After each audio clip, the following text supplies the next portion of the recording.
salam is a God. قال إني عبد الله آتاني الكتاب وجعلني نبيا.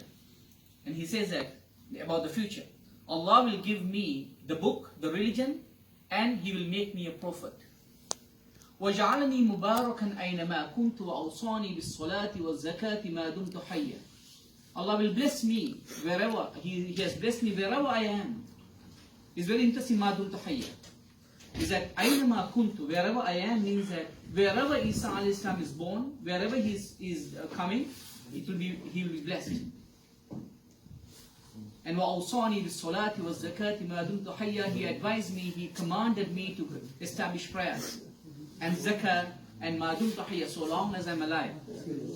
They're not listening to you. Yeah.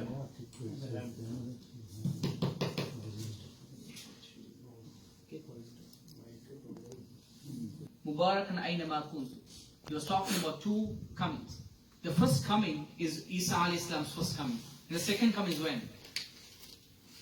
When Isa alayhi salam will come back again, right? He was raised to heavens and He will come back when? During the time, the last time. During the final days to kill the Dajjal. And then establish, He will come as who? As a prophet or a follower of Prophet sallallahu alayhi wa sallam, Muhammad sallallahu alayhi wa sallam. Follower of Muhammad sallallahu alayhi wa sallam. So he says that in the first one, he is following. In the first coming, he is a follower of Prophet Musa alayhi salam. In the second coming, he is a follower of Prophet Muhammad sallallahu alayhi wa sallam. So this is interesting. And then he says, وَبَرًّا بِوَالِدَتِي وَلَمْ يَجْعَلْنِي جَبَّارًا شَقِيًّا. Allah has made me, commanded me to be dutiful to my parents. وَلَمْ يَجْعَلْنِي جَبَّارًا شَقِيًّا. He did not make me a wicked or a depraved person. Why is it important? Why Isa alayhi is cradled, talking about that? Because during that time, remember the context I was talking about. In the context, there was no respect for parents. They humiliated the parents. So Allah, through Isa alayhi salam, says, وَبَرًّا بِوَالِدَتِي. I've been commanded to be dutiful to my parents. Remember that hadith, where Jibreel alayhi salam's hadith Jibreel, when he comes to sallallahu alayhi wasallam, he asks him sallallahu alayhi wasallam, what is the sign of Day of Judgment? What is sallallahu alayhi wasallam? أَن تَلِدَ الْأَمَةُ رَبَّتَهَا. What does it mean? That means that the slave girl will give birth to her master. There are many explanations for that hadith. One of that is that during the last final days, before the end of the world, what will happen is that people will disrespect their parents.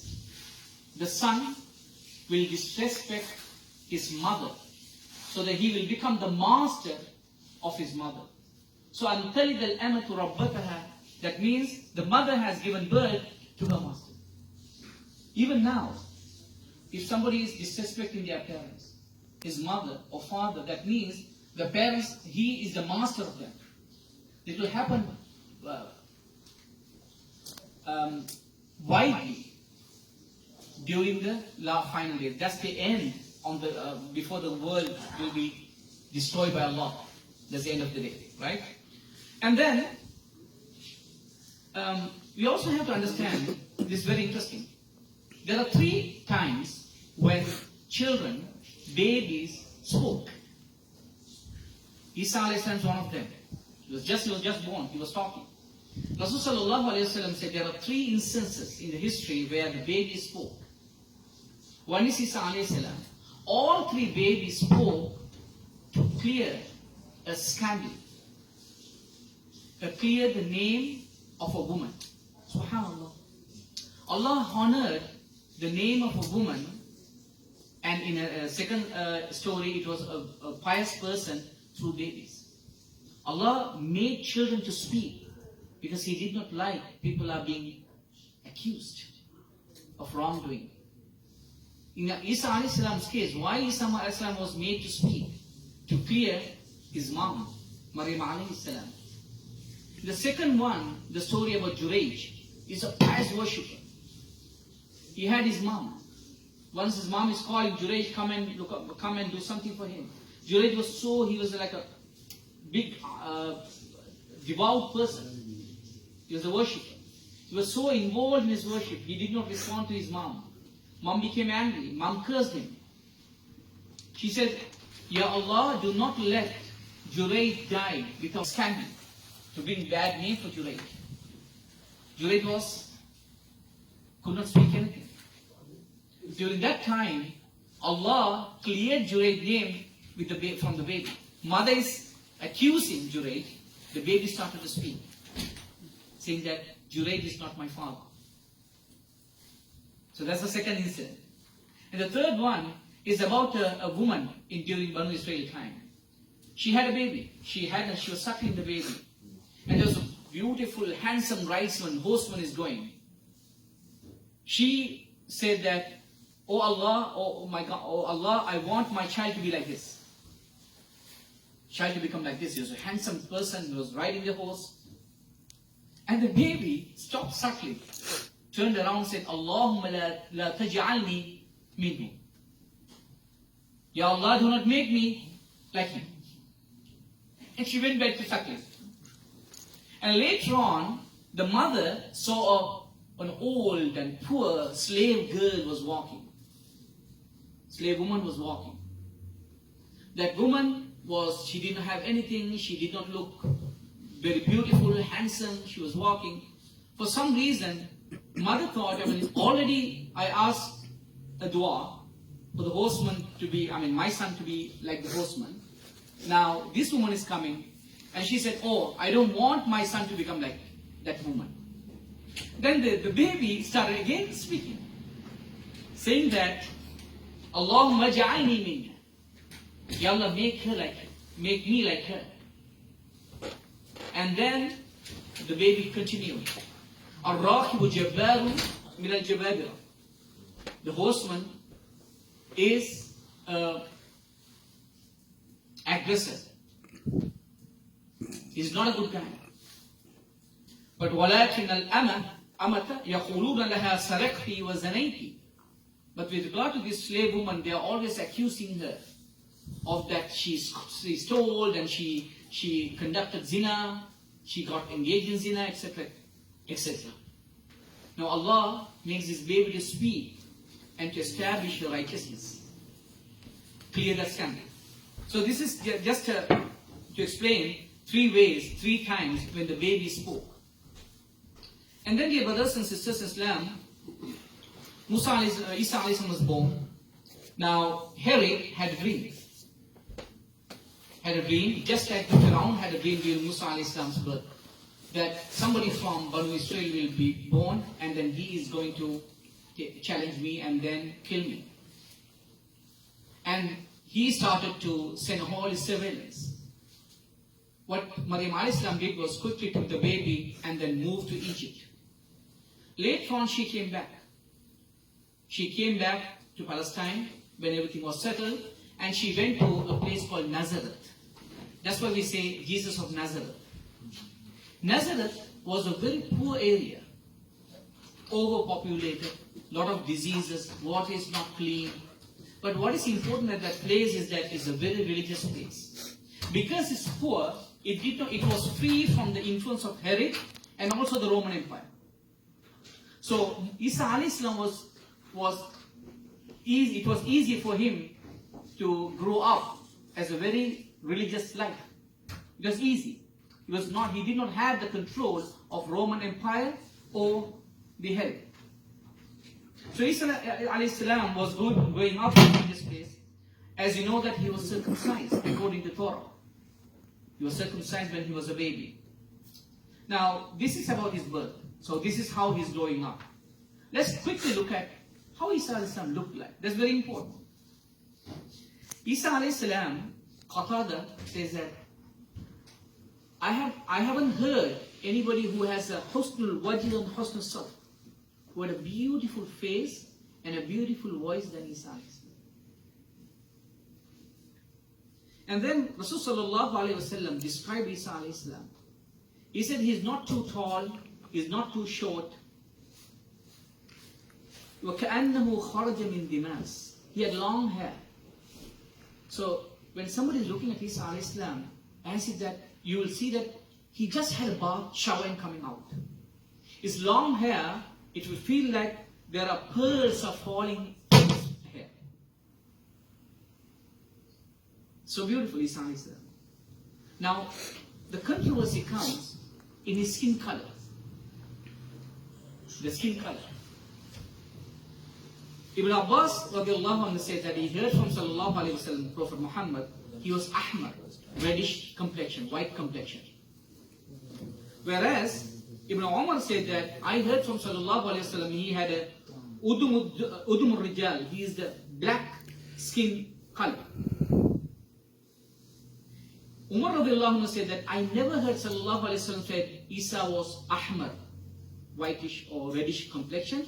He was referring to Dajjal. Because Rasul sallallahu alayhi wasallam was talking about Isa alayhi salam and Dajjal many times. So he thought Ibn Abbas may have confused.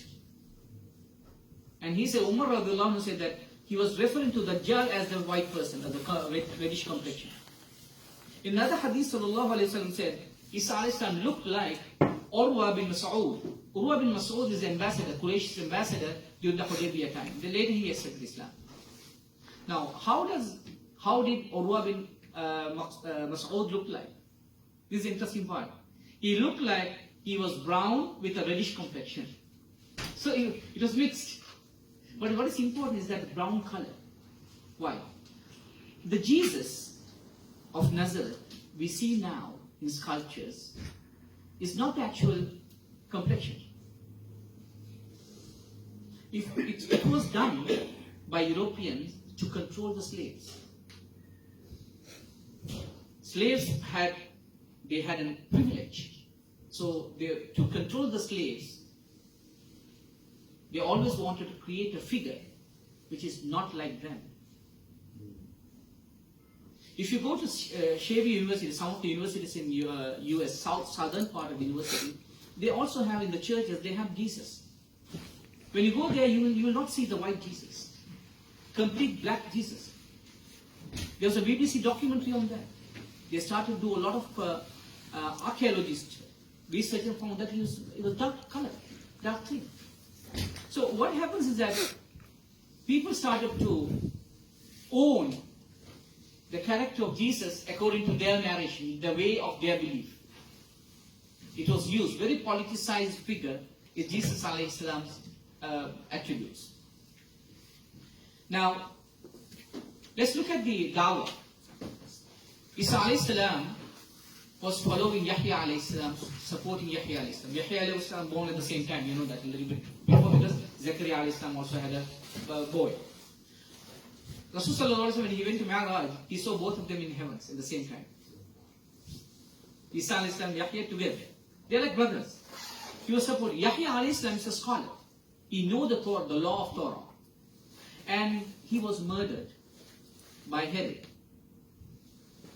So, until 30 years old, Isa alayhi salam was not preaching his own religion. He was following and supporting Yahya alayhi salam.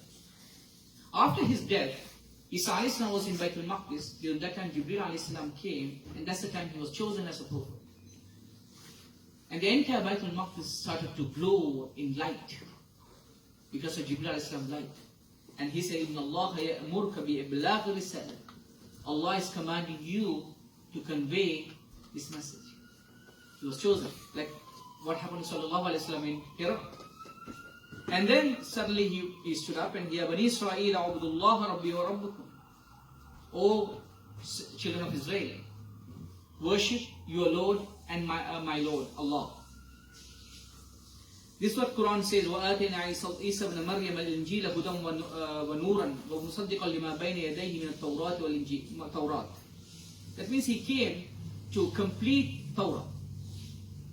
What is happening is that why completion of Torah? What is an addendum to Torah means that in Torah was completely, Torah was, is working? Okay. Yeah, good. Okay. So people started, remember that people, Herod and everybody started to use Torah to their advantage. Some of the prohibitions they created to their advantage. So, to their advantage, And some of the rules they used to control the poor people. So Injil started to lack some of the rules. And the prohibitions, they said these are not the prohibitions. So it was clearing, purifying the laws of Torah. And then let's look at the miracles. And then in the final part we'll go into Isa alayhi salam's two types of activism. Miracles, you know that Isa alayhi salam was given many miracles. But what is important for us to understand is that this is not only Isa alayhi salam performed those miracles. Everybody, all the Banu Israel's prophets who came before him had all these prophets. One of the prophets even, he gave people, gave life to death, when about 750 people at the same time. So what happened with Isa alayhi salam is all the miracles which was given to all the previous prophets were combined, and he had everything.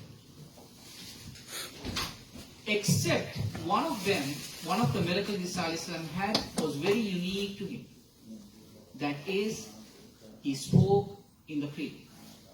He spoke as a baby. No other prophet did. But in terms of his, Quran says that أَنِّي أَخْلُقُ لَكُم مِّنَ الطِّينِ كَهَيْئَةِ الطَّيْرِ فَأَنفُخُ فِيهِ فَيَكُونُ طَيْرًا بِإِذْنِ اللَّهِ وَأُبْرِئُ الْأَكْمَهَ بِإِذْنِ اللَّهِ وَأُبْرِئُ الْأَكْمَهَ وَالْأَبْرَصَ وَأُحْيِي الْمَوْتَى بِإِذْنِ اللَّهِ وَأُنَبِّئُكُم بِمَا تَأْكُلُونَ وَمَا تَدَّخِرُونَ فِي بُيُوتِكُمْ إِنَّ فِي ذَلِكَ لَآيَاتٍ لَكُمْ إِن كُنتُم مُؤْمِنِينَ. Interestingly, in the Bible, it doesn't talk about Isa alayhi salam speaking when he was a baby. They say his first miracle is turning water into wine. But as a young Isa alayhi salam's first miracle is he will tell people what did they eat yesterday, day before yesterday, what they were hiding in their home. They become very paranoid. They can't hide anything from him. And then also he will, if there's a dead bird, he will give life. Every time, whenever he performs a miracle, he will say, "Bi-idhnillah," with the permission of Allah. He didn't do anything on his own. The bi-idhnillah is a word is very important. And then also the sequence is important. The giving life. And then healing. وَأُبْرِئُ الْأَكْمَهَ وَالْأَبْرَصَ وَأُحْيِي الْمَوْتَى بِإِذْنِ. That means if leper, some kind of diseases, he will cure them. Right? So healing life, giving life, healing life, and then giving life from death. This is a sequence. What's happening is that everything is challenging during whatever happens, whatever the Herod's kingdom. So this is part of the miracles. Now finally, let me move into the final part. This is very important for us to understand in that context, and then it is somewhat relevant to us too. It relates to us. Isa alayhi salam had two types of dawah. The first dawah is purifying the souls. In any religion, there's spirit and the law. In Islam, we have the both, right? Tazkiyah and also the ahkam. Isa alayhi salam was mainly concerned focusing on the purifying the law, the spirit. He was focusing on softening the hearts. He was focusing on establishing good morals, the spirit of Torah, because he felt that was missing. During this gap, people started to become so materialistic. They started to talk about the day of judgment, akhirah, and to soften the people's heart. And then, if you look at these kind of verses, you will see that Isa alayhi salam is a very soft-natured person, very kind, innocent person. Not really. The second part is also important. The second part, Isa alayhi salam hated corruption. Why did he hate corruption? Because there are three types of people during that time. One is called Siddiqis. Siddiqis are the people who are the caretakers of the temple or the mosques, like. What they did was, they are the ones who collect taxes from people. They are very greedy and corrupt, and they will subjugate any poor people to get anything from them. Siddiqis. So they control the worship area. People can't come in without giving them taxes. And they are the ones who collect taxes and give it to Roman Empire, as I said earlier. But these people are corrupt. And there were Pharisees also. These are the scholars of Torah. What they did, they started to change the laws to their advantage. They were also there. And the third one is the zealots. Zealots are the people who are rebels. They who did not like both the Jewish heritage, who did not like the Pharisees, who did not like the Sadducees, and who did not like the Romans too. So they are the rebels. They rebel against everybody. In some books, they also say Isa is a zealot. But he is not. He was not violent. But rather he is very strong in his emphasis on stamping out corruption from this land. Because he said, when you have corruption, how can your heart be softened? Right? So here, I'm going to read one of the sentences, one of the words he said, very strong words. Ya ulama as-su, ja'altum ad-dunya ala ru'usikum, wal akhiratu tahta aqdamikum, qawlukum shifa wa amalukum da. Oh, the evil scholars. He's talking to all these Jewish scholars, all the evil scholars. You have made this dunya, the material life, you have kept this material life on top of your heads. You have given so much priority to that. وَالْآخِرَةُ تَحْتَ أَقْدَامِكُمْ, and the day of judgment, under your feet. You don't care about that. قَوْلُكُمْ شِفَاء, your words are like cure. But وَعَمَلَكُمْ دَاء, but your actions are disease. When you talk sweet. But your actions are disease. That's what creates corruption in the community. I will read this one from Matthew, from the Bible. Woe to you, teachers of the law and Pharisees, you hypocrites. Look at Isaiah's words. You build tombs for the prophets and decorate the graves of the righteous. And you say, if we had lived in the days of our ancestors, we would not have taken part with them in shedding the blood of the prophets. So you testify against yourself that you are the descendants of those who murdered the prophets. Go ahead then and complete what your ancestors started. You say, go ahead and kill whoever the prophets come into a community. You snakes, you brood of vipers, how will you escape being condemned to hell? Therefore I am sending you prophets and sages and teachers. Some of them you will kill and crucify, others you will flog in your synagogues and pursue from town to town. And so upon you will come all the righteous blood that has been shed on earth, from the blood of righteous Abel to the blood of Zechariah, whom you murdered between the temple and the altar. Truly I tell you, all this will come on this generation. He's putting the blame on them. Jerusalem, you who killed the prophets and stoned those sent to you, how often I have longed to gather your children together, as a hen gathers her chicks under her wings, and you are not willing. Look, your house is left to you to desolate. For I tell you, you will not see me again until you say, blessed is he who comes in the name of the Lord. The reason I gave you this example is to show the social side of Isa. He did not agree to the corruption. There are a lot of lessons for us to learn from him. The social side. He did not keep quiet. Whether it was done by the scholars or it was done by the caretakers of the Masjid or the synagogues, he was standing against them. And at one point, sometime he will go into the temples, synagogues. He will flip the tables. He will make some ruckus there. And then in some narrations, he also whipped people who are taking money from the poor. So he stood in support of the poor. Okay? So finally, as you know that now, what happens that when Isa al-Islam does everything, he is the enemy of whom? He is the enemy of everybody. He is the enemy of Romans. He is the enemy of Herod. He is the enemy of Sadducees. He is the enemy of that, everybody. Except Zealous. Zealous, they like him. So obviously they wanted to kill, get rid of Isa al-Islam. We know what happened. What is important here is that there are a lot of narrations of what happened during last time. Who got killed? We know for sure it was not Isa al-Islam. One of the narrations is beautiful.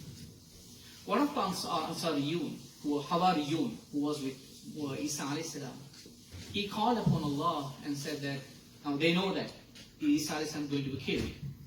He called upon Allah and said that I am going to take the place of Isa alayhi salam with the condition you will join me in Jannah with him. So he was given the image of Isa alayhi salam. He was crucified. How are you? So there are many narrations. Anyway, Quran says that وَمَا قَتَلُوهُ وَمَا صَلَبُوهُ وَلَمْ يُشْبِهَ لَهُمْ. They did not kill him, they didn't crucify him. It was an image of, they thought that they are killing him, but it was not. Isa Islam will inshallah come back again as Prophet Muhammad sallallahu alayhi wa sallam's ummah. Now, before I move on to my second part, I want to tell you something very interesting. Why there's a lot of confusion around Isa alayhi salam, is God, Son of God, etc., etc. Even in Christianity, there are many narrations, many variations. Why is that? We can be attributed to one single reason.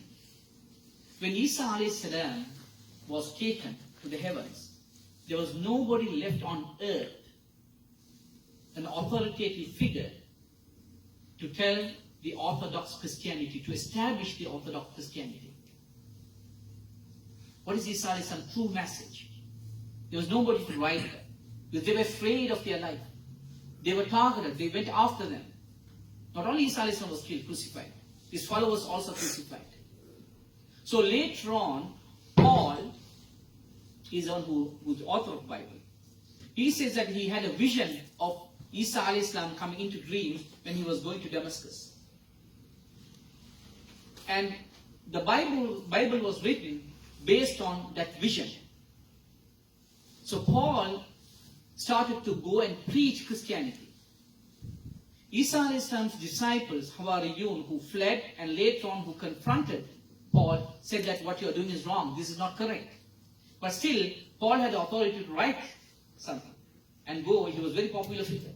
So right now, that's the reason why there are so many confusions. Is because of that. I'll give one example. Isa alayhi salam, very clearly, the Bible says, in some of the versions of the Bible, Isa alayhi salam prayer was similar to our prayers. Standing, kneeling, prostrating, falling down on face. And later on, they forbade some of the kingdoms, they forbade prostration. Ruku and sujood, they forbade it. But Eastern, the Persian kingdom, they continued that practice. That's what led to Salman al-Farisi to accept Islam. Remember, he came from Majusis, right? The first time he saw people were prostrating. When he came, he knows Sallallahu Alaihi Wasallam also doing the same thing. He accepted Islam, he knows that this is exactly a different religion. But now, in many parts of the world, they don't prostrate. They don't do ruku like the Muslims do. But Isa Islam did that. So, this is the reason why there is so much confusion around him. Around his birth, around his life, around his mission, around his message. So, we have to recognize this. When he was died, and suddenly everything is gone. At one point, one of the scholars, he will say something very beautiful about Sallallahu Alaihi Wasallam. He said, Prophet Muhammad Sallallahu Alaihi Wasallam, after his death, Abu Bakr radiallahu anhu stood and preserved the deen. Why? Remember Musaylimat al-Kazzab, right? He became a false prophet. Who stood against him? Abu Bakr. Had not for Abu Bakr, he said that we would have faced the same fate like Christianity. Abu Bakr cleared everybody. He stood against everybody.